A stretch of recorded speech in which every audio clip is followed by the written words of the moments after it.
하나님의 말씀 함께 보겠습니다. 로마서 12장 1절부터 3절입니다. 하나님의 말씀 함께 받들어 읽습니다. 그러므로 형제들아, 내가 하나님의 모든 자비하심으로 너희를 권하노니 너희 몸을 하나님이 기뻐하시는 거룩한 산 제물로 드리라. 이는 너희가 드릴 영적 예배니라. 너희는 이 세대를 본받지 말고 오직 마음을 새롭게 함으로 변화를 받아 하나님의 선하시고 기뻐하시고 온전하신 뜻이 무엇인지 분별하도록 하라. 내게 주신 은혜로 말미암아 너희 각 사람에게 말하노니 마땅히 생각할 그 이상의 생각을 품지 말고 오직 하나님께서 각 사람에게 나누어 주신 믿음의 분량대로 지혜롭게 생각하라. 아멘. 전인격으로 예배하라. 그러니까 삶으로 우리가 어떻게 하면 예배할 수 있는가, 이런 부분들에 대해서 오늘 하나님의 말씀을 같이 나누기 원합니다. 예배라고 하는 것은 선포된 말씀에 대한 우리의 반응이라 그랬죠. 그러니까 말씀에 대한 반응이 우리가 드리는 예배입니다. 하나님이 어떻게 말씀하시는가, 이 말씀에 대해서 우리는 어떻게 반응하는가, 이게 이제 예배거든요. 그러니까 예배는 오늘 예배 멋졌어, 공연 보듯이 하는 것이 아닙니다. 공연이 아닙니다. 그러니까 예배를 통해서 막 자아가 돋치듯이 그렇게 공연에 참여하는 듯한 느낌을 가지고 하는 것은 완전히 잘못된 예배죠. 그러니까 예배는 하나님께 영광을 드리는 것이요, 돌리는 것이요, 하나님께 기쁨을 올려드리는 것입니다. 그게 예배죠. 워십, 가장 가치 있는, 내가 가지고 있는 가장 가치 있는 것들을 드리는 것이 예배다라는 말씀을 이미 드린 바가 있습니다. 구약 성경에 보면 이 예배라고 하는 단어를 히브리어 아바드라고 하는 단어를 씁니다. 아바드 290번 정도 나오는데요, 이 아바드라고 하는 단어는 일하다, 만들다, 그리고 거기서 이제 나아가서 예배하다, 이런 의미가 담겨 있는 뜻입니다. 그러니까 따지고 보면 우리의 일 전체가 다 예배인 거예요. 예배. 그러니까 이것을 종합해서 살펴봤을 때 하나님께 대한 봉사, 섬김, 이 모든 것이 예배다. 우리의 삶 전체가 예배다. 이렇게 이해하면 예배에 대한 바른 이해를 할 수 있을 것입니다. 우리는 끊임없이 하나님의 말씀에 귀를 기울여야 됩니다. 그리고 하나님이 말씀하시는 예배가 무엇인가에 대해서 배워야 될 것입니다.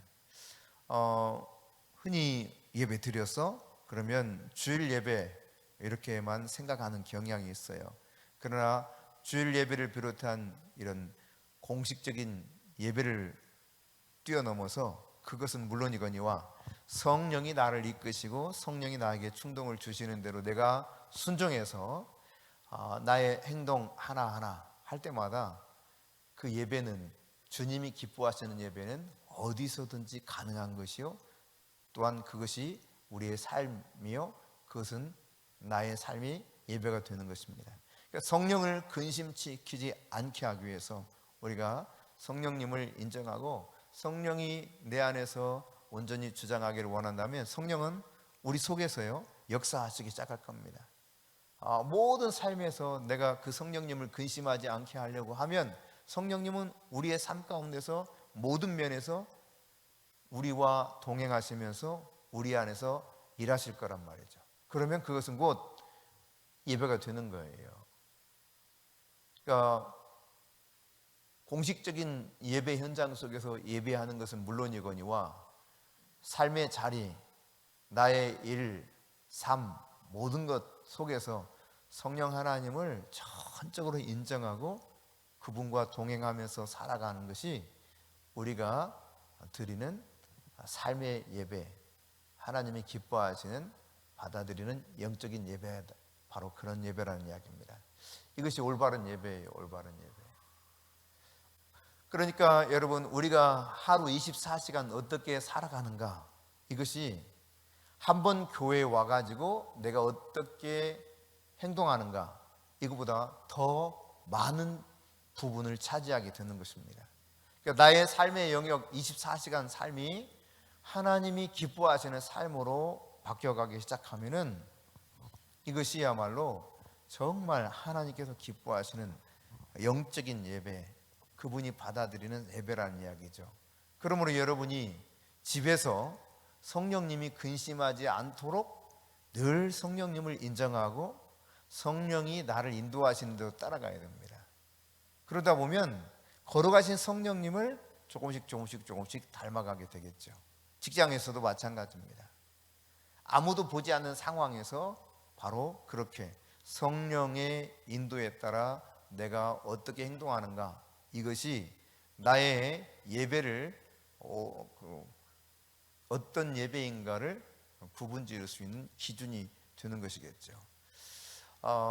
예수님이 이렇게 말씀하셨어요. 누가복음 16장 10절에 보면 지극히 작은 것에 충성된 그런 사람이 큰 것에도 충성될 수 있다는 것입니다.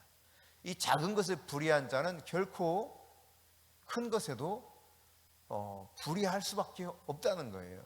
당연히.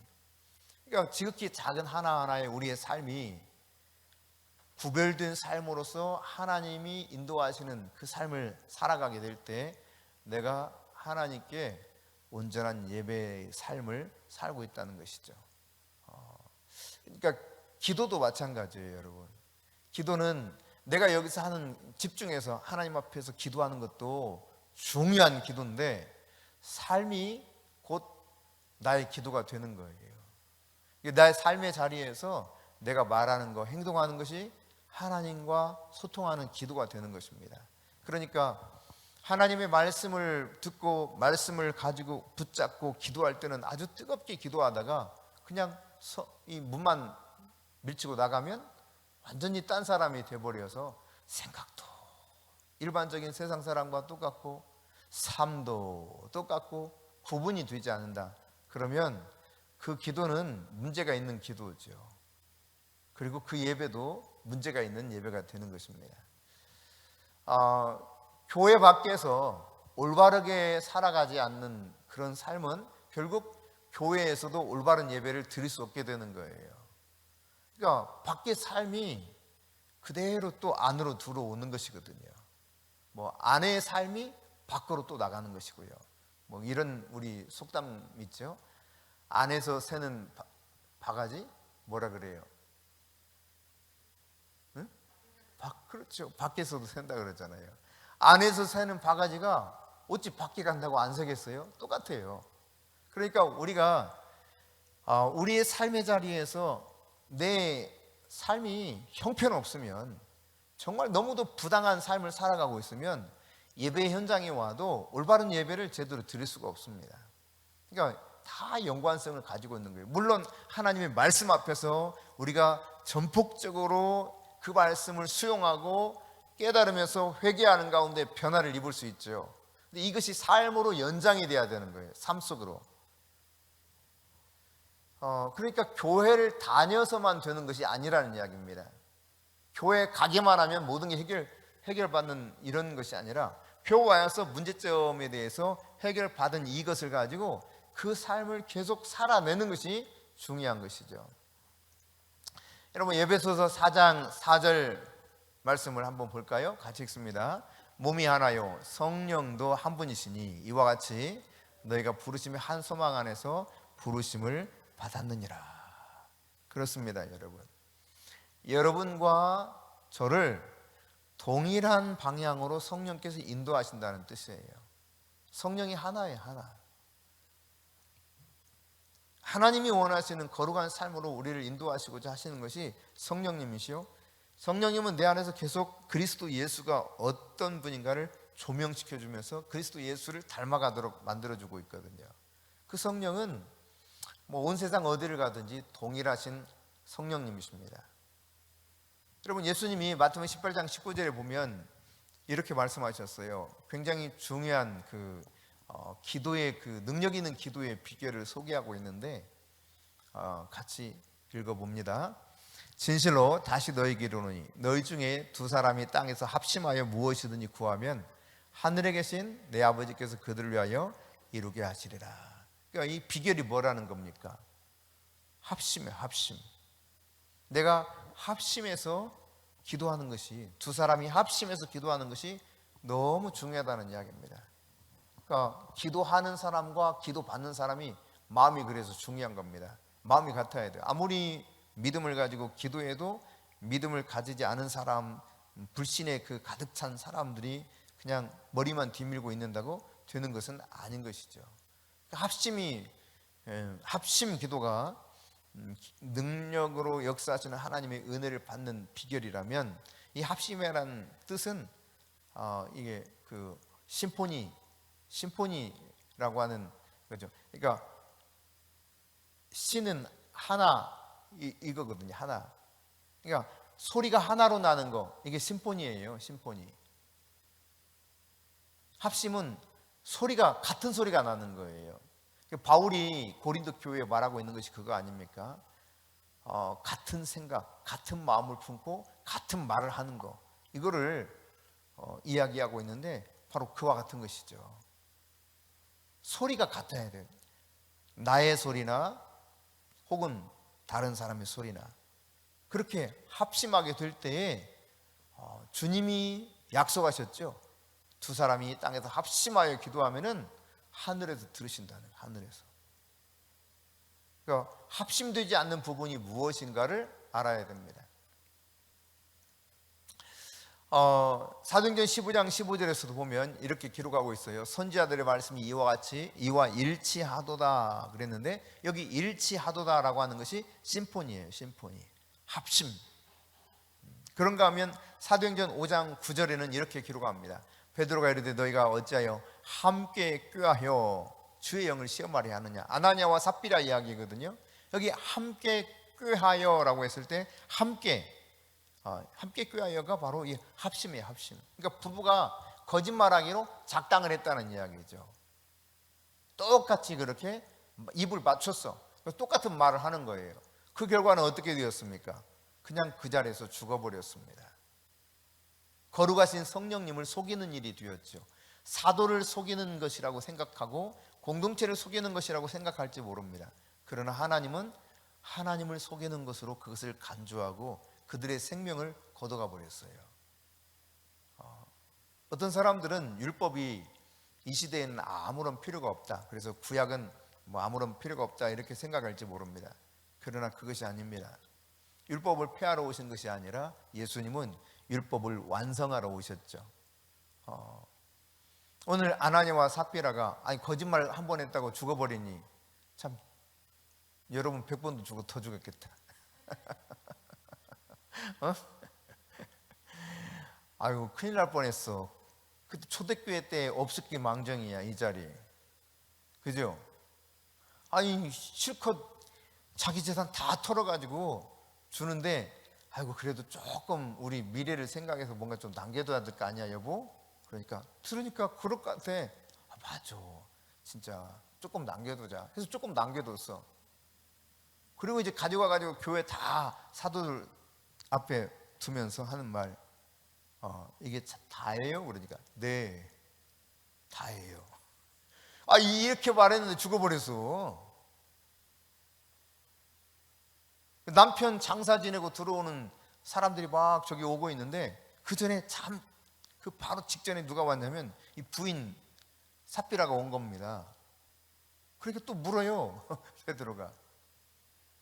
근데 그 당신들 가져온 거 그 당신들 재산 다요? 예, 그럼요. 죽어버렸어. 다행인 줄 알아요, 여러분.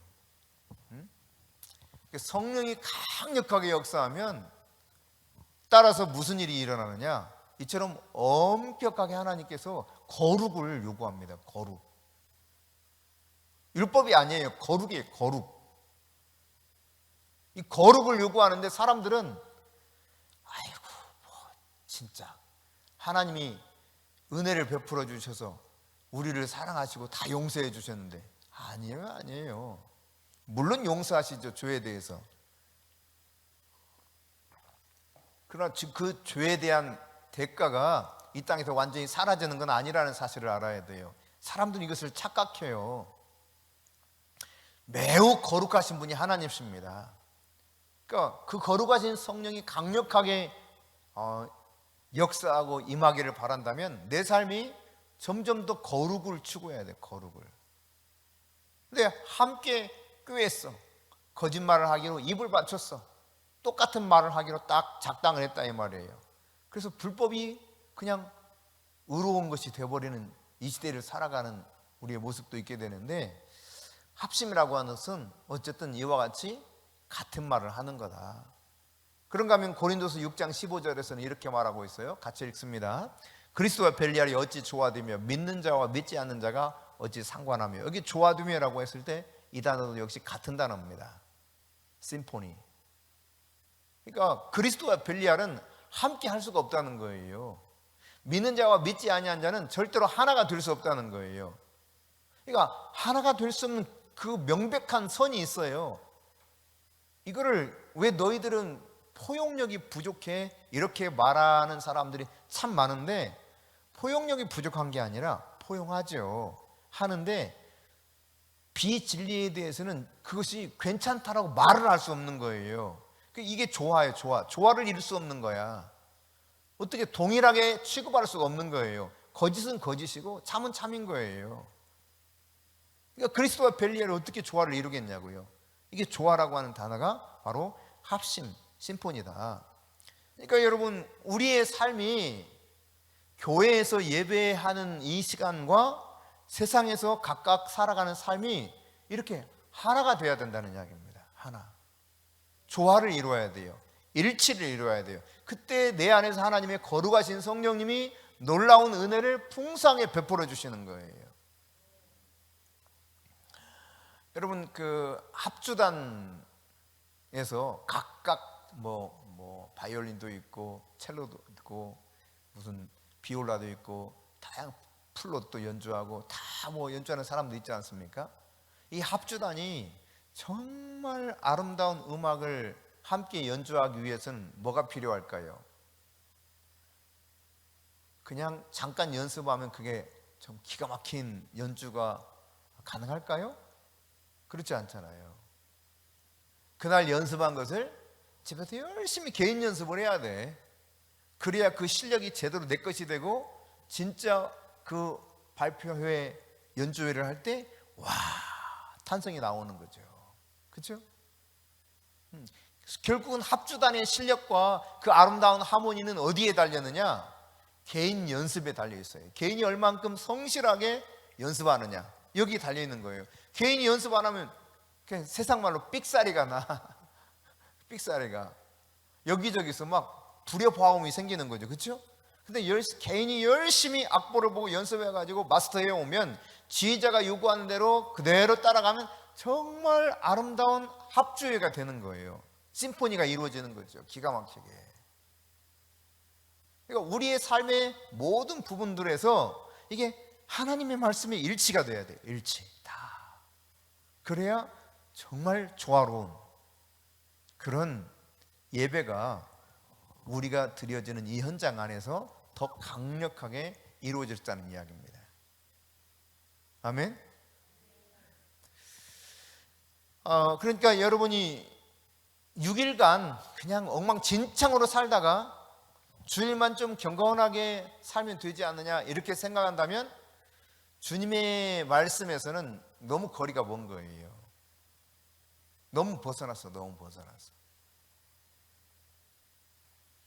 그 주일 예배라고 하는 것은 내 생활로 드리는 예배의 완성. 내 삶으로 드리는 예배의 완성이에요. 내 전인격으로 다 드리는 예배의 완성이 주일 예배예요. 그러니까 내 삶의 구석구석 모든 부분에서 전인격적으로 주님을 모셔드리고 주님의 말씀대로 살아가면서 성령이 나를 이끄시는 충동대로 내가 순종하며 걸어가게 될 때 주일 예배에 오게 되면 그 예배는 진짜 멋진 심포니가 쫙 펼쳐지는 거죠. 와, 그런 은혜가 저와 여러분에게 충만하게 있기를 바랍니다. 아멘.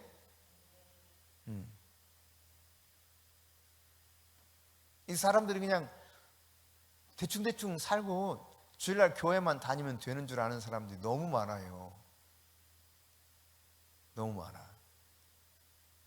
그래서 뭐 뭐 연애 좀 한다고 뭐 별거 있겠어요? 술 좀 마신다고 별거 있겠어요? 아니면 남들 그렇게 큰 사기도 치는데 내가 조금 거짓말 한다고 무슨 문제가 되겠어요? 나는 그래도 비교해서 얼마나 거룩하고 그래도 좀 괜찮은데, 이렇게 생각하는 경향이 너무 많단 말이에요. 그래 뭐 조금 그래도 죄졌으니까 용서 구해야지, 뭐 예배 드려야지, 그럼 됐지 뭐, 또 이렇게 생각하고요. 개인이 부지런히 연습을 해야 합주단에서 연주를 할 때 심포니가 제대로 이루어져서 멋진 연주가 되는 것처럼, 우리의 삶의 모든 부분에서 내가 하나님과 조의를 위해서 열심히 성령이 이끄신 대로 살아가는 삶의 훈련이 될 때, 주일 예배 딱 와서 예배를 드리면 그게 진짜 멋진 예배가 되는 거예요. 그러니까 세상에서요, 승리자가 돼야 됩니다. 빛이 돼야 됩니다. 소금이 돼야 돼요. 그 삶이 됐을 때, 쫙 왔을 때 승리하는 기쁨으로 탁 개선 행군하듯이 딱 오는 거죠. 근데 날마다 패배하고 온다면 이거 하나님의 사람으로 살아가는 것이 아닌 것이죠. 승리의 비율이 계속 여러분 높아지기를 축복합니다. 네. 맨날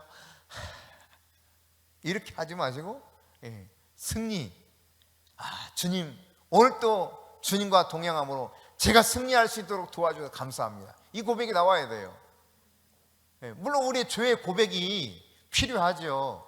근데 날마다 정말 그냥 매번 주여 제 눈이 제 손이 온갖 죄를 다 질러주셨습니다, 주여 용서해 주세요, 맨날 이러고만 있으면 주님이 정말 얼마나 안타까웠겠어요.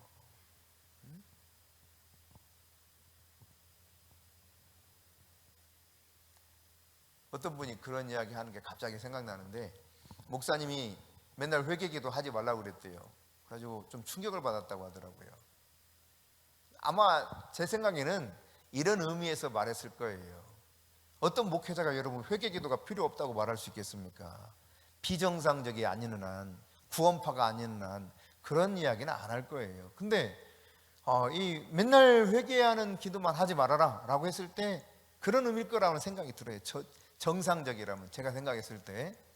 그러니까 맨날 깨지고 와가지고 맨날 그냥 용서해 주세요, 용서해 주세요, 또 용서해 주면 또 용서해 주세요. 물론 100번 1000번 해도 용서해 주십니다. 주님이 절대적으로 용서해 주시죠. 근데 주님이 원하는 뭐겠어요?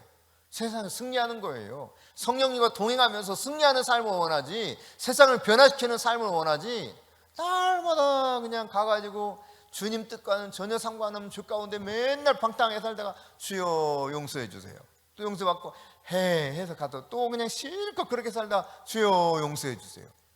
이런 주님의 자녀를 원하겠냐고요. 여러분의 삶의 모든 구석에서, 전 영역에서 승리하는 삶의 비율이 계속 높아질 수 있기를 다시 한번 주님의 이름으로 축복합니다. 이기셔야 돼요. 마귀가 유혹하고 덫을 놓는 모든 것으로부터 이겨나가야 돼요. 예수님이 말씀하셨죠. 이 시험을 이기도록 깨어있어 기도하라고. 기도를 가르쳐달라고 하셨을 때도 무엇을 기도하게 하십니까? 마귀의 유혹에 빠지지 않게 기도하라 그랬어요. 마귀의 유혹에 빠지지 않게 하시고, 거기 시험을 이기게 하시고, 이것은 마귀의 유혹을 말합니다. 템테이션. 마귀가 수도 없는 유혹을 하고 있거든요. 도처에 유혹이 깔려 있습니다. 사실 그냥 눈 질끈 감고 잠깐만 그냥 모른 체 하면 나에게 세상에서 쾌락을 주고 이익을 줄 만한 요소들이 많아요. 얼마나 많은지 몰라요. 잠언에 보면 바로 그런 이야기가 수두룩하지 않습니까? 그냥 먹을 것 주고, 그냥 살살살 우리 집에 와라, 우리 신랑 멀리 갔다, 언제 올지 모른다, 내가 목욕도 하고 아주 그냥 침상도 잘 만들어놨다, 와라. 달콤한 유혹이거든요. 별별 유혹이 많습니다. 세상에 가면요. 이런 유혹에 빠지지 않고 내가 정말 믿음 안에서 진리대로 살려면, 성령이 이끄시는 대로 살려면 이게 깨어 있어야 돼요. 기도해야 돼요. 그리고 그런 승리하는 삶을 살아가면서 복음을 전하게 만드는 것이죠. 그러니까 하나님의 전신갑주를 입으라고 하는 이유가 무엇입니까? 그런 원수 마귀들이 계속 전쟁을 우리에게 걸어오기 때문에 하나님 전신갑주를 입고 성령의 검, 하나님의 말씀을 가지고 마귀를 물리치라 이거예요. 그 마귀를 대적하라, 그리하면 너희를 피하리라. 베드로 사도를 통해서 우리에게 분명히 말씀해 주고 있는 거 아닙니까? 그러니까 결국은 이기는 삶을 살라는 것이지, 성도는 이기는 승리하는 삶을 사는 거예요. 교회는 승리하는 교회입니다. 절대 패배하는 교회가 아니에요. 그러니까 적당히 타협하면서 살기를 바라는 사람들이 수도 없이 많아요. 적당히 살기를 바라면서 그냥 복만 얻기를 원해. 복. 그냥 인간적인 그런 개념의 복이죠. 선교에서 말하고 있는 복의 개념은 폭넓은 깊은 복의 개념을 포함한 것이 아니라 자기가 원하는 복, 잘 먹고 잘 살고 오래 살고 건강하고, 오직 여기에만 초점이 맞춰진 복, 이러면 그것은 우상을 섬기는 우상을, 그건 예수 믿는 게 아니에요. 예수 믿는다고 하는 것은 내 인생의 주인이 더 이상 내가 아니고 그분이 되었다는 이야기입니다. 그러면 내 인생의 주인이 그분이 되었다고 하는 것은 내가 그분처럼 거룩한 삶을 추구할 수밖에 없는 것이요, 그분의 복음을 이어받아서, 바톤을 이어받아서 복음을 전할 사명자로 부름받았잖아요. 너희들이 이제 나의 대사다, 그리스도의 대사다, 대사로 파견합니다, 예수님이. 그러면 대사이면 내가 그리스도의 나라를 대신해서 살아가는 역할을 감당해야 되는데, 이 세상 나라, 즉 마귀의 왕국에 속해가지고 마귀 뜻대로 열심히 마귀의 대사 짓을 하다가 교회 와가지고 그때만 예배를 드린다? 이게 말이 안 되는 거예요. 말이 안 되는 거예요. 그렇게 교회를 다니는 사람이 수도 없이 많다니까. 이게 교회를 다니는 사람이지 예수 믿는 사람이 아니에요. 예수 믿는 사람은 마음으로 믿어 의에 이르고 입술로 신하여 구원에 이른다라고 했을 때, 이 입술의 시인이라고 하는 것이요, 나도 예수 믿어, 이걸 말하는 게 아니라는 걸 여러분이 명심해야 됩니다. 입술로 신한다는 것은 진짜 내 삶의 모든 영역에서 나의 주인은 예수님입니다, 이것을 고백하는 거예요. 불이익이 와도, 심지어 목숨이 끊어져도 내 주인은 예수님입니다, 이것을 인정하는 거거든요. 로마 시대에 바울이 로마서를 쓸 그 당시 시대에 의하면 그때 이 세상의 신은 누구였습니까? 로마 황제 아닙니까? 그러니까 그리스도 예수가 주라고 고백한다고 하는 것은 죽음을 의미하는 거예요. 죽어도 나는 내 주인이 그 로마 황제가 될 수 없고 여타의 다른 신이 될 수 없다는 이야기입니다. 여러분, 지금도 예수를 나의 구주로 영접할 뿐만 아니라 내 인생의 주인으로 모셔드리면 수많은 나라에서는 실제로 죽기도 하고 쫓겨나기도 하고 온갖 불이익을 당하기도 합니다. 인도에서도 마찬가지예요, 여러분. 이슬람 문화 속에 살아가는 사람들도 마찬가지입니다. 가까이는 여러분 북한에서도 마찬가지 아닙니까? 그러니까 예수를 내가 인생의 주인으로 모시고 살아가는 것은 선택이 아니라 당연히 그것을 내가 기꺼이 살아내야 되는 삶인 것이죠. 그러니까 나의 생활이 예배가 돼야 돼. 그 나의 생활이 예배가 되어서 완성된 게 바로 주일 예배라 이 말이에요. 여러분이 그러므로 개인적으로 계속 이런 성경적 마인드를 가지고 내 삶으로 드리는 예배를 연습해야 됩니다. 삶으로 드리는 예배를. 프랑스의 수도승 로렌스 형제, 그 로렌스 형제가 지은 책을 읽으면서 저는 참 많은 감동을 받았어요. 하나님의 임재 연습이라는 책이죠. 내용도 많이 이렇게 되지 않은, 읽기 편한, 내용도 아주 쉽고 분량도 많지 않은 그런 책인데요, 이 하나님의 임재 연습이라는 책을 보면은 그가 별로 그 수도승으로서 자격도 없는데 받아줬기 때문에 이제 주방에서 냄비 닦고 소 닦아요, 그릇 닦는 거예요. 계속 주방에서 일을 합니다. 가장 하찮은 일을 하는 것이 바로 이런 일이었어요. 근데 이 로렌스는 그 속에서 주님의 임재를 누려요. 그릇을 닦으면서도. 하나님의 임재를 누린단 말이에요. 이게 어떻게 가능합니까, 여러분? 순간순간 계속 내 안에 계신 성령님을 인정하면서 살아가기 때문에 가능한 거예요.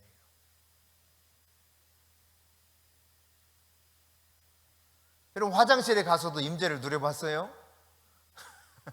이상한가요? 샤워를 하다가도 임재를 누려봤어요? 그러니까 성령님을 정말 인정하고 내가 살아간다면 나의 삶이 어떠한 지금 삶을 무엇을 하고 있든지 그 속에서 하나님 임재를 누리는데, 이 노렌스 형제는 늘 냄비 닦고 솥 닦고 그릇 닦으면서 그 임재를 누렸단 말이에요. 임재를. 네. 보통 아유, 나만 설거지해야 돼? 나만 밥 해야 돼? 임재가 아니라 악령이 나타나. 악령이 나타난다니까. 응? 억지로 오리를 가라 그러면 기꺼이 심리를 가라는데, 아니 내가 왜 오리를 가야 되냐고? 이게 성령이 나타나는 게 아니라요, 악령이 막 나타난다니까. 악령이. 그러니까 이게 정말 하나님의 말씀대로 산다고 하는 것은 나를 부인하지 않고는 안 돼요. 나를 부인하지 않으면 내가 왜 억지로 오리를 갑니까? 근데 미쳤지, 내가 왜 억지로 오리를 가? 막 포악하게 이거 가지고 가! 그러면 내가 왜 이걸 가지고 가요? 그것도 오리나? 차라리 날 쳐! 이런다니까. 나를 쳐 차라리. 아니면 죽여. 이러기가 대수라니까요. 근데 예수님은 안 그랬어요. 예수님의 산상교훈이 가장 핵심적인 가르침이잖아요. 왼뺨을 맞으면 이것이 하고 그냥 100배 1000배 막 복수해 주려고 하는데, 예수님은 오른뺨을 맞으면 왼뺨을 돌려달라. 정말 예수님을 따라가는 것은요, 근데 예수님 나를 따르라 그랬거든. 나를 따라오너라. 나를 따르라 그랬어요. 예수님이 우리를 초청했어요. 그렇게 예수님 따라가자고. 나 따라가자. 어디로 가는 거예요? 천국 가는 겁니다. 아버지께로 가는 거예요. 나 따라 아버지 집에 가자. 아버지께 가는 길은요, 오직 하나밖에 없어요. 예수님. 그러니까 예수님 따라가지 않으면 사실은 아버지께 갈 수가 없는 거야. 아버지 집에 우리 가야 되는데. 근데 그 길을 가려면 나를 부인해야 돼요. 예수님이 내 인생의 주인이 돼야 돼요. 그거를 왜 모든 삶에서 내가 연습하고 적용해야 이게 예배할 때 아멘이 된다니까. 저절로. 맞아요. 아멘. 근데 나하고 좀 거슬리면 참나 왜 저러셔? 지금 나 들으라고 하는 거예요? 아니 왜 하필이면 나를 쳐다보고 그래? 눈을 볼 수가 없어. 예배를 드릴 때 청중을 보면서 말씀을 전해야 되는데, 아니 말씀 속에 다 대부분 다 적용되죠. 이게 어느 것 하나 제대로 적용 안 되는 사람들이 얼마나 있어. 근데 자기를 쳐다봤다 이거야. 그 문제를 이야기하면서 나들라고 하는 거지. 그러니까 나를 쳐다보고 이야기하지. 별별 소리 다 해요. 이게 사람을 두려워하면 말씀을 선포할 수가 없어요. 제가 갑자기 생각나네요. 저하고 같이 그 부교육자로 섬겼던 목사님이신데, 그분은 진짜 인격적이세요. 제가 봐서도 너무너무 인격적인 분이셔. 그런 분 아직까지는 못 만나봤어요. 너무 훌륭하신 분이야. 전공도 MDB 한 다음에 뭘 전공했느냐, THM과 THD, 신학 석사와 신학 박사를 기독교 윤리학을 했어. 기독교 윤리학. 장신대에서 윤리학 석사 과정하고 미국에 가가지고 공부를 했어요. 근데 그분의 모습을 딱 떠올리면 뭐가 제가 떠오르냐면요, 대화를 할 때 항상 눈을 잘 안 봐. 특히 여성 성도하고 대화를 나눌 때 항상 이렇게 먼 곳을 쳐다봅니다. 이런 식으로 대화를 해요. 그게 윤리인가 나는 모르겠어요. 사람을 너무 의식하기 때문에 그래요. 물론 본인이 이건 저의 판단이기 때문에 잘못된 것일 수도 있어요. 근데 제가 저 목사님은 왜 저렇게 사람하고 이야기할 때 먼 산 쳐다보고 이야기할까? 특히 여자 성도하고 이야기하면 저는 많이 이렇게 생각을 해봤기엔 굉장히 궁금하니까, 늘 그러니까. 그래서 여성을 바라보다가 잘못하면 음욕이 들어갈 수 있어서 그런가? 추측이에요, 추측. 근데 그럴 가능성이 많은 것 같아. 그분이 그래서 그런 것 같아. 제 짐작이에요, 이거는. 그럼 여러분 어떻게 세상을 살아가겠어? 맨날 이렇게 먼 산 보고 가세요. 응? 내 마음에서 그것이 사실이라는 전제하에서 생각한다면, 이 마음 안에서 변화가 일어나지 않는 한 정말 어려운 거예요. 그러니까 시선을 돌려보기도 하고 뭘 해보기도 하는데 여전히 더러워. 이럴 수 있는 거거든요. 그분은 정말요, 자기에게 말씀을 적용하는 걸 아주 뭐라고 할까, 보통 일반적인 사람, 저 같은 무지랭이라 그러나? 저 같은 이게 부족한 사람은 저에게는 좀 말씀을 적당하게 적용하려고 하고 남에게는 막 적용을 많이 시키려고 그래. 제가 부족하니까. 근데 그분은요, 안 그랬어요. 다른 사람에게는 이렇게 너그럽고 본인에게는 아주 엄격했어. 진짜 엄격했어요. 태도도요, 저보다 나이가 한 7, 8살 많으셨는데 깍듯이, 얼마나 깍듯이 하는지 몰라요. 인사도 깍듯이 하십니다. 이게요, 근데 가식이 아니야. 너무 정중해. 난 못 따라가, 그런 거. 절대 못 따라가.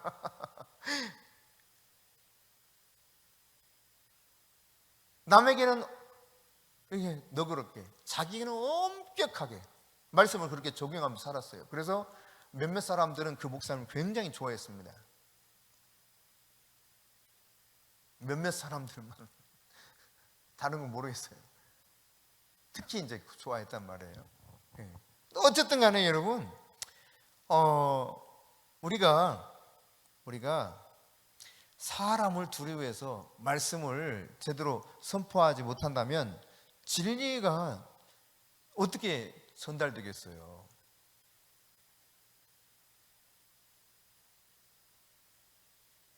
여러분, 우리의 삶 모든 전반적인 영역에서 임재를 늘 끌어당길 수 있기까지 성령님을 인정하고 성령님이 나를 이끄시는 대로 내가 따라가는 이러한 삶을 살다 보면, 로렌스 형제가 하나님의 임재를 솥단지 닦으면서, 냄비 닦으면서, 그릇 닦으면서 느꼈던 것처럼 우리도 그분의 임재를 누릴 수 있게 될 것입니다. 여러분, 그러기 위해서는요, 뭐가 필요하냐면 그분이 내 안에서 충만하게 거주하시기 위한 준비를 해야 돼요. 어떻게 해야 되느냐? 내 안에 있는 쓴뿌리들을 제거해야 됩니다. 상처를 받은 것들, 이 쓴뿌리들을 그대로 가지고 있으면 결국은 마귀가 득실득실하게 돼요. 귀신이 판을 치게 돼요. 이 마음 안에 상처 받은 이 쓴뿌리들을 다 제거하고 도리어 어떻게 해야 되느냐? 자, 에베소서 4장 1절 2절 보실까요? 같이 읽습니다. 그러므로 주 안에서 갇힌 내가 너희를 권하노니 너희가 부르심을 받은 일에 합당하게 행하여 모든 겸손과 온유로 하고 오래 참음으로 사랑 가운데서 서로 용납하고. 아멘. 그러니까 여러분, 쓴뿌리 제거하고요, 사랑하면서 온전히 용서해야 돼요. 용서. 서로 용납해야 돼. 이런 것들로 채워가야 돼요. 그러면 내 안에 그분이 거하시는데 불편함이 없어져요. 그래서 우리가 읽었던 로마서 12장 1절부터 3절인데요, 다시 한번 읽어볼까요? 그러므로 형제들아, 내가 하나님의 모든 자비하심으로 너희를 권하노니 너희 몸을 하나님이 기뻐하시는 거룩한 산제물로 드리라. 이는 너희가 드릴 영적 예배니라. 너희는 이 세대를 본받지 말고 오직 마음을 새롭게 함으로 변화를 받아 하나님의 선하시고 기뻐하시고 온전하신 뜻이 무엇인지 분별하도록 하라. 내게 주신 은혜로 말미암아 너희 각 사람에게 말하노니 마땅히 생각할 그 이상의 생각을 품지 말고 오직 하나님께서 각 사람에게 나눠주신 믿음의 분량대로 지혜롭게 생각하라. 아멘. 아멘. 여러분, 그러니까 우리가 나의 삶이 거룩한 제사가 되어야 된다. 삶이 제사로 드려져야 된다는 이야기입니다. 그러면 제사로 내 삶이 드려진다는 것이 무엇입니까? 내 삶 전체가 제물이라는 이야기거든요. 근데 거룩한 제단에 올려지는 제물은 어떻습니까? 흠없는 것이 제물이 되는 거예요. 따라서 우리의 삶이 흠이 없는 거룩한 삶이 될 때 진짜 하나님이 받으시는 제물이 돼요. 제사가 되는 거예요.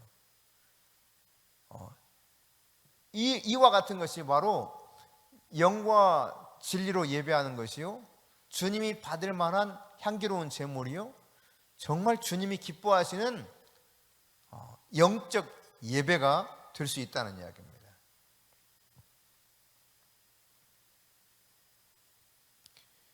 매 순간 거룩을 추구하십시오. 겸손을 계속 추구할 수 있기를 바랍니다. 하나님을 사랑하고 섬기기 위해서 우리의 삶의 에너지를 쏟아 부어야 됩니다. 여러분, 그러나 회중들은 목사님이 말씀을 선포해 주신 설교대로 살아봐야 돼. 근데 그렇게 살아도 아무런 효과가 없다. 진짜 내가 설교 말씀대로 살았는데 효과도 하나도 없고 내 영혼은 점점 피폐해지고 굶주려 간다. 그리고 그렇게 살아봤더니 말이지, 도리어 성령이 근심하더라. 그러면 이거 목회자 책임이야. 아니, 말씀대로 살아봤더니, 목사님이 설교하신 대로 살아봤더니 효과가 하나도 없어. 영혼이 점점 좀 말라가고 비틀어지고 그냥 난리 났어. 성령님은 늘 근심해. 그러면요, 전적으로 목회자의 책임입니다. 100%. 그러나 여러분, 그렇지 않다면 이 성도들, 회중들이 뭘 해야 되는가? 히브리서 13장 7절입니다. 같이 읽어볼까요? 하나님의 말씀을 너에게 일러주고 너희를 인도하던 자들을 생각하며 그들의 행실의 결말을 주의하여 보고 그들의 믿음을 본받으라. 여러분, 그러니까 이 목회자의 믿음이 제대로 됐을 때 그 믿음 안에서 결국 내가 본받아가면서 변화가 일어나기 원한다면 먼저 목회자를 위해서 성도들은 기도해야 됩니다.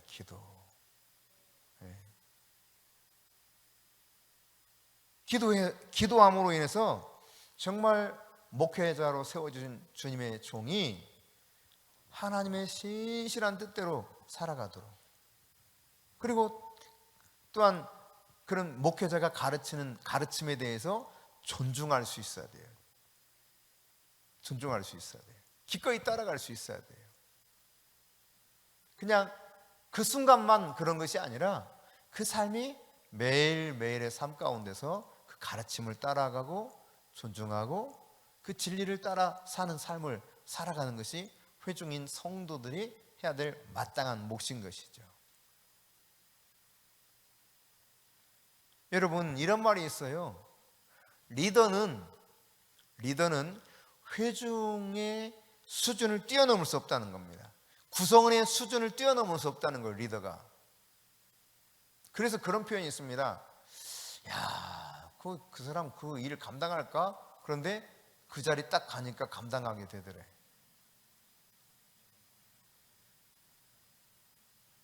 회중의 수준이 목회자의 수준을 결정합니다. 그러니까 여러분이 정말 막 수준이 높아져야 저의 수준도 높아져요. 무슨 말인지 여러분 이해가 되셔야 됩니다. 이게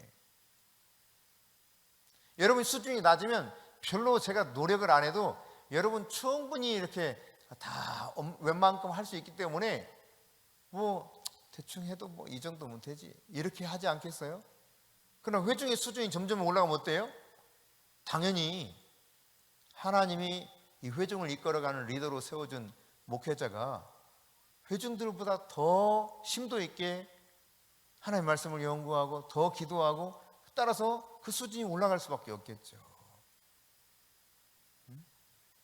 그러니까 여러분이 정말 우리 교회가 또 내가 섬기는 목사님 두 분이 야 정말 좋은 목사님 되게 원한다, 탁월한 목사님이 되기를 원한다, 그렇다면 여러분의 수준을 막 높이셔야 돼. 맞아요 틀려요? 맞아요 틀려요? 맞는 거예요 여러분. 여러분이 적당히 하려고 그러면요 나도 적당히 하고 싶은 유혹을 받는다니까. 별로 노력을 안 해도 되니까.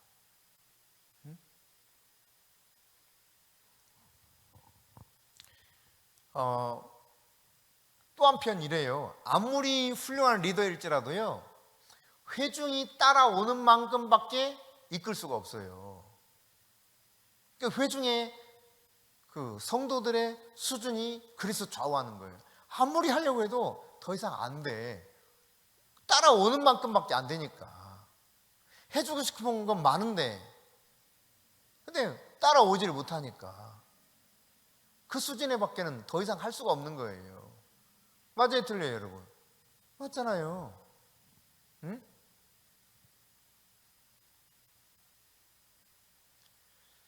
그런 측면에서 회중들이 정말 성장해 가야 돼요.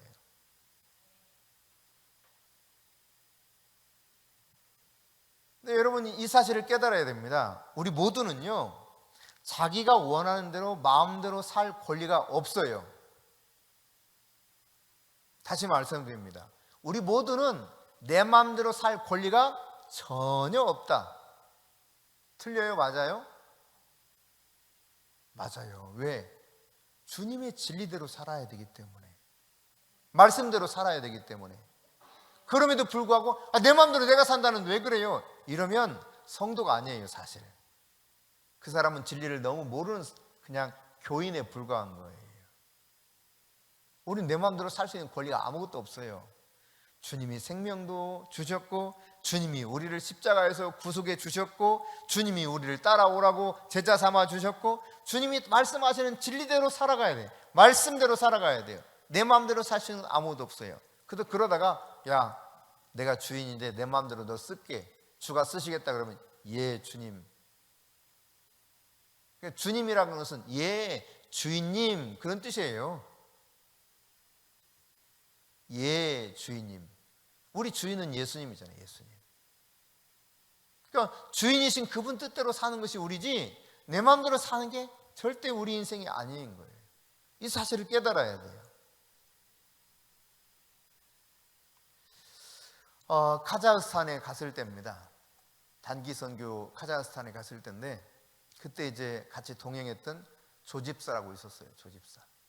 이제 나름 이제 스스로 본인이 똑똑하다고 생각하는 사람이었어요. 그래서 어느 날 이제 아마 그 단기 선교 가기 한 5, 6개월 전쯤이나 그랬을 거예요. 늘상 그런 태도를 유지했지만, 근데 그날 이제 제가 설교가 그날 11조에 관한 설교가 한번 했던 적이 있습니다. 내가 잊을 수가 없어요.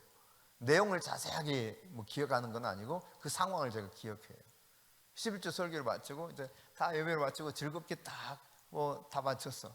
근데 제가 이렇게 이제 뒤로 가서 사람들하고 막 인사하고 있는데 제 옆에서 하는 말, 근데 11조는 구약에서 하는 거야.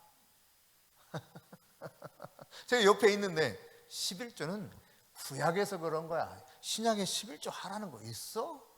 옆 사람한테 그러고 있는 거예요. 이거 엉터리로 가르친 것이 되죠. 말하자면 그 말이 사실이라면. 그러니까 너무나 자기 생각이 강해. 자기가 생각하는 범주 내에서 뭔가 말씀이 자기가 생각하는 것이 아니면 자기 생각으로 바꾸어서 표현하는데 아주 능숙했어요.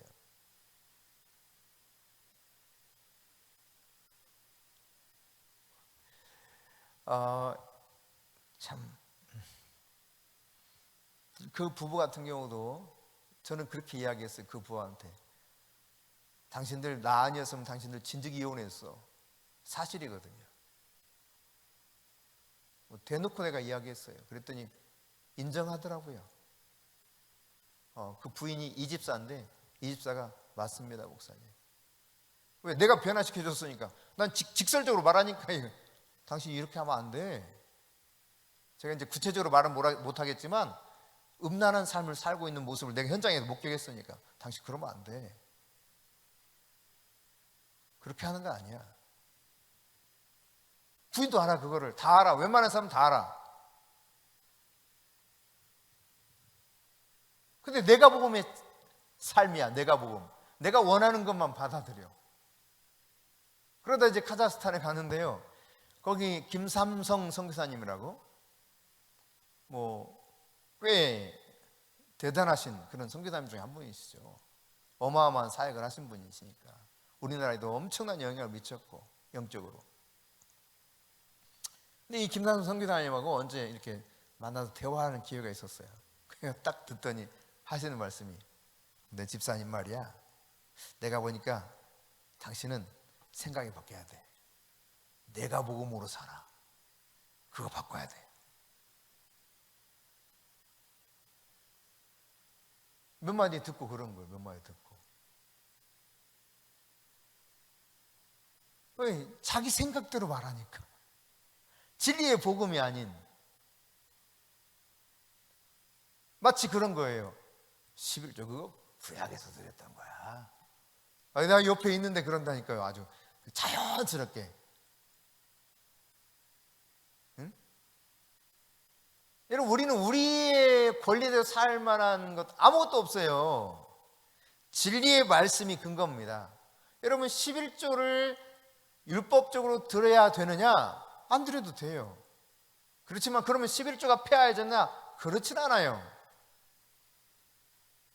도리어 더 강화됐죠. 전 재산이 다 주님 거야. 이게 신약적 개념이에요. 예수님이 말씀하신 것이 박하와 효한과 근체의 11조를 드릴 뿐만 아니라 의와 인과 신을 너희들이 동시에 이것도 지켜야 하느니라. 저들의 기준보다 높아야 된다. 바리새인의 기준보다 더 높아야 된다. 이것을 요구하셨어요. 그러니까 아주 작은 것까지도 11조 하고 더 이것도 행하라. 이것도 저것도 폐하지 말아라. 이게 주님 말씀입니다. 그러면 11조 폐해졌다는 거예요? 안 폐해졌다는 거예요? 또 이것도 이렇게 이야기하는 사람도 있어요. 아니, 그건 예수님 십자가 지기 전이지. 그럼 십자가 지고 나서 오순절에 성령이 임했을 때 어떻게 되었습니까? 좀 전 말씀드렸던 것처럼 그때는 전재산 다 가지고 왔어요. 전재산. 그러니까 전재산 다 가져오세요. 그럼 내가 알아서 이렇게 주님 뜻대로 이렇게 사용해가지고 주님의 나를 위해서 쓸 테니까. 아셨죠? 그랬더니 이런 이야기를 제가 이제 한번 했더니 아멘 하는 사람도 있었는데, 그때 큰 소리로 아멘 하는 사람이 다 집이 하나도 없는 사람들이야. 내가 그때도 지금 기억한다니까. 지금 아멘 소리가 여기 귀에 들리네 막. 전 재산을 다 가져오세요. 이게 주님 말씀하신 거 아닌가? 아멘. 집 없는 사람들만. 집 있는 사람은 일단 입을 다물어. 혹시라도 아멘 했다가 내가 그대로 안 하면 어떻게 이런 마음이 들었는지 모르지만, 근데 사실 신약적 개념에서 보면 내 것이 하나도 없어요. 거저 다 받은 것이기 때문에 다 주님 것이고 주님 뜻대로 써야 돼요. 구약에서도 희년, 오늘 새벽에 희년을 이야기했지만 희년 때 결국은 다 이렇게 다시 돌려주지 않습니까? 내가 이익을 취할 수 있었던 권리가 있었지만 성경적 개념이 아니라면 영원히 내 것이 될 수 있어요. 일반 사회 속에서는. 근데 희년 제도를 둬가지고 싹 풀어버려서 다시 그 사람이 다시 주잖아. 가난한 사람에게 다 자유를 주고 재산도 다 가져가게 하고. 이게 예수님이 오신 목적 가운데 하나인 거예요. 그러니까 그런 측면에서 보면 토지는 내 것이라 말씀하셨잖아요. 이 말은 무슨 말입니까? 야, 너희들 기업 다 내 거야. 내가 너희들한테 맡겼어. 이런 이야기거든요. 내 것은 하나도 없는 거예요. 나의 권리는 없는 거예요. 오로지 주인의 뜻대로, 진리의 말씀대로 살아갈 뿐인 것이죠. 이런 목회자는 성경을 잘 해석해 가지고 말씀을 회중들에게 잘 가르쳐야 되죠. 회중들은 그 가르침 받은 말씀대로 살아가는 거예요. 에베소 4장 13절 14절 보십시다. 자, 같이 읽습니다. 우리가 다 하나님의 아들을 믿는 것과 아는 일에 하나가 되어 온전한 사람을 이루어 그리스도의 장성한 분량이 충만한 데까지 이르리니. 이거 우리의 목표치는 뭐냐? 적당히 예수 믿는 게 아니라 어디까지 가야 된다는 거예요? 그리스도 예수의 장성한 분량이 충만한 데까지 이르러야 된대요. 그러니까 예수님 같은 존재가 돼야 된다는 거죠. 아멘? 예수님 같은 존재, 예수님 같은 존재. 그러니까 나는 지금 어느 만큼 도달했는가를 생각해 봐야 되겠죠. 예수님 같은 존재. 그런가 하면 14절입니다. 자, 같이 읽습니다. 이는 우리가 이제부터 어린아이가 되지 아니하여 사람의 속임수와 간사한 유혹에 빠져 온갖 교훈의 풍조에 밀려 요동하지 않게 하려 함이라. 그러니까 그렇지 않으면 그냥 너무너무 자주 흔들려. 예수님처럼 성장하지 않으면, 우리가 자라가지 않으면 계속 흔들린단 말이에요. 유혹을 받고 걸핏하면 넘어져. 진리와 거짓을 구별을 잘 못해요. 그러나 여러분, 이 진리의 말씀대로 가르침을 받고 그 진리의 말씀대로 살아가기 시작하면 이제는 진리가 무엇인지 거짓이 무엇인지 분별할 수 있고 유혹에 빠지지 않아요. 성령이 이끄시는 대로 살아갈 수 있게 돼요. 삶의 자리에서도 성령님이 나를 충동하시는 대로 내가 순종하면서 걷는 거죠. 여러분, 어거스틴이 예수님 만나고 나서 어떻게 되었습니까? 어거스틴 막 길거리 가다가도 막 그냥 뭐 자기 그 겉옷 막 벗어주고 성령이 이끄시는 대로, 성령이 이끄시는 대로. 그러니까 우리의 삶의 이 모든 부분들이 성령의 충동에 따라서 살아가는 거예요. 그러니까 이거 어떻게 보면 세상에서는요 좀 미친 사람처럼 될 수 있어요. 심지어 가족들도 이해하지 못할 수도 있습니다. 믿음으로 사는 이런 삶에 대해서요. 여러분이 유혹과 속임수에 흔들리지 않고 진리를 따라가기 위해서 부지런히 하나님의 말씀을 배워가면서 그리스도의 장성한 분량까지 쭉 충만한 데까지 이룰 수 있기를 바랍니다. 그래서 여러분의 삶의 자리에서 하나하나 일일이 그분이 말씀하시는 대로 순종하는 삶을 통해 삶이 예배가 되고 그 삶으로 엿새 동안 삶으로 드렸던 예배의 절정인 주일 예배를 통해서 진짜 하나님을 깊이 만날 수 있는 이런 은혜가 쏟아질 수 있기를 바랍니다. 그러니까 교회 와서 드리는 예배는 이 절정의 예배가 돼야 돼요. 아, 맞습니다. 그리고 그 깨달은 대로 또 가서 살아가면서 삶으로 예배를 드리고, 아, 맞습니다. 아멘. 하고 깨달은 대로 가서 살아가고, 이게 이제 계속 해야 되는 것이 우리가 주님이 진짜 기뻐하는 예배의 삶이다라고 하는 것입니다.